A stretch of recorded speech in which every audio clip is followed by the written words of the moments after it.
Merci de nous accueillir sur Europe 1 et sur CNews comme tous les vendredis soirs pour votre Punchline Week-end. Véronique Jacquier est à mes côtés, Patrick Martin-Genier, François Pupponi et Pierre-Henri Bovis aussi. On va parler d'un chiffre. Les crimes et délits racistes, xénophobes ou antireligieux ont augmenté de 11% en 2024. 11%, chiffre publié par le service statistique ministériel de la sécurité intérieure. Célia Barotte nous donne tous ces chiffres et nous raconte tout ce soir.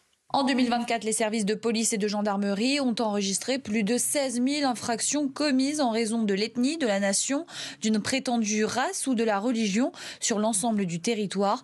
Plus précisément, cela représente 9 350 crimes ou délits et 6 985 contraventions. Comme les années précédentes, les provocations, injures et diffamations à caractère raciste en représentent la très grande majorité, 5 466 en 2024. Augmentation également l'an dernier par rapport à 2023 pour les atteintes aux biens, les atteintes à la vie et les violences, mais aussi les menaces et les chantages.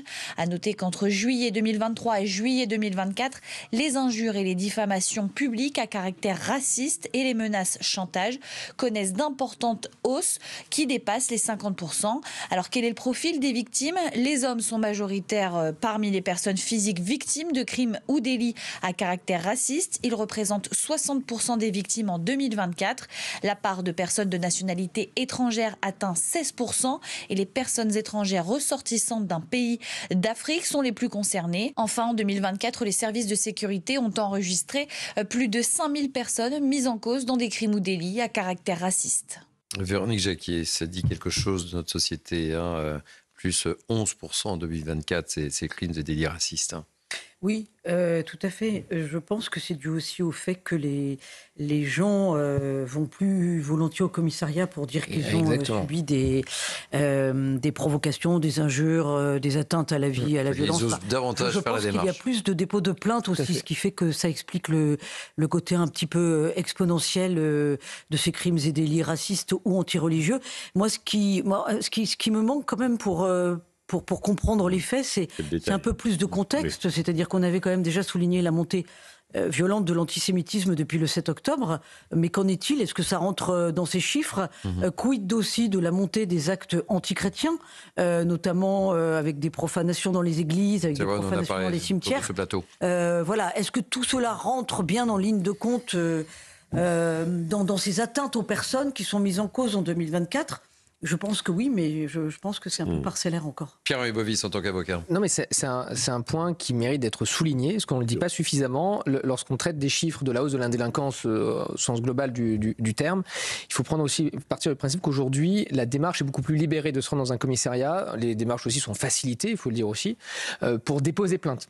Et il n'y avait pas cette culture-là il y a encore quelques années, et elle se développe de plus en plus, et on le voit. Donc ce qui explique aussi la hausse. Qui peut paraître qui est faussé en tout cas, et qui peut être expliqué de différentes manières, parce que certains pourront dire vous voyez la délinquance explose, le racisme explose dans le pays, etc. Non, c'est un peu plus compliqué que ça. C'est simplement parce qu'il y a plus de plaintes qui sont déposées qu'à l'époque, parce qu'à l'époque les gens ne déposaient pas de plaintes, ou bien les plaintes n'étaient pas enregistrées suffisamment à temps. Patrick, attention, ça témoigne tout de même du fait que le fameux vivre ensemble a de plus en plus de mal à. C'était l'objet de ma question. C'était l'objet de ma question. On se rend bien compte que. Mais ça explique aussi la raison peut-être pour laquelle les gens vont déposer plainte aussi. Le fait qu'on détienne maintenant tout de suite attaque antiraciste, attaque raciste plutôt, je suis victime, il y a quand même aussi une victimisation, un côté victimaire de notre société qui est complètement exacerbé. Voilà. Puis c'est révélateur de l'état de tension de notre pays. Bien sûr, complètement. Alors, parce que là, c'est 11% sur un an. Ouais, c'est sur un an. Si on regarde les 10 dernières années, c'est exponentiel. Ah oui, et ça ne va pas s'améliorer du jour au lendemain.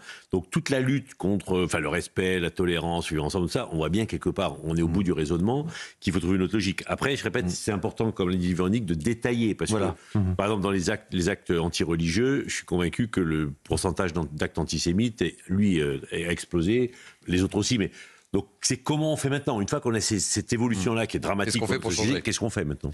Patrick Martin-Genier. Oui, je suis vraiment tout à fait d'accord avec ce qui vient d'être dit, parce que des crimes racistes, des délits racistes, à raison de la couleur de votre peau, et anti-religieux, c'est à raison de votre religion.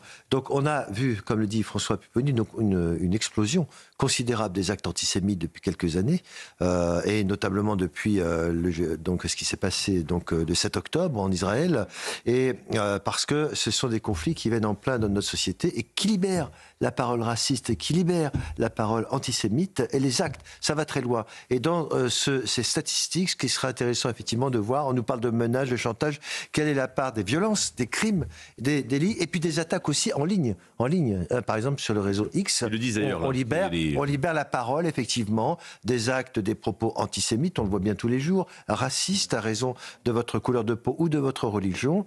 Et tout cela, effectivement, il faut lutter de façon énergique contre ces dérives qui sont inadmissibles encore et qui vont contre les valeurs de la République. Pierre-Henri Bovis. Mais c'est vrai que c'est aussi révélateur, ce que vous disiez tout à l'heure, d'une tension dans le pays. Parce que avant, il pouvait y avoir des insultes ou des injures, on pouvait passer outre. Mais aujourd'hui, il y a une telle exacerbation dans le pays. Aujourd'hui, on se fait insulter tous les jours. Que dès qu'on se fait insulter maintenant, on va déposer plainte. Et ça rejoint aussi ce que vous disiez sur le sort de victimisation aussi parfois, qui est un peu poussé jusqu'au boutiste pour les dépôts de plainte. Oui, et ce qui est terrible, c'est la sortie des armes blanches qu'on commente ô combien sur les plateaux pour rien. On le voit, enfin moi je le vois au volant, je conduis comme tout le monde, mais au volant on pouvait vous faire insulter 20 fois dans la journée. Bien sûr. Ah oui. Parce que vous avez oublié de tourner, parce que vous avez cherché... Le feu passe au vert, vous démarrez pas assez vite. C'est insupportable.